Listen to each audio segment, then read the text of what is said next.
Buonasera e ben ritrovati con una nuova edizione del TG Flash di New Sicilia.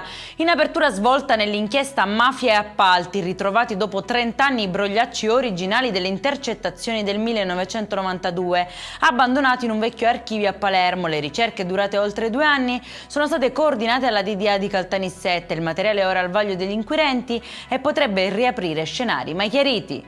Caos nella gestione dei parcheggi privati al Parco di Segesta, scattano 4 condanne per corruzione e favoritismi. Assolti invece ex vice sindaco, ex assessore e un imprenditore. Secondo gli inquirenti il bando per l'affidamento del servizio sarebbe stato pilotato. La denuncia è partita dalla Società Geografica Siciliana che ha ottenuto 3.000 euro di risarcimento.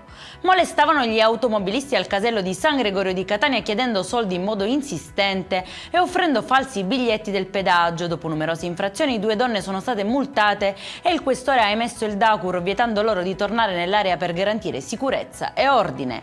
Firmato un protocollo a Palermo per recuperare 800 immobili confiscati alla mafia da destinare a famiglie in difficoltà, giovani e anziani a canoni agevolati. Il progetto, promosso da cooperative e istituzioni, punta a trasformare questi beni in simboli di legalità e riscatto sociale. Il comune ha già stanziato fondi significativi rilanciando una nuova qualità dell'abitare più accessibile e dignitosa.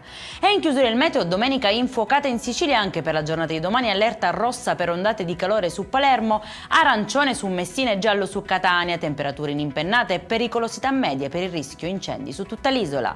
Per questa edizione è tutto, prossimo appuntamento lunedì alle 13:30. Buona serata.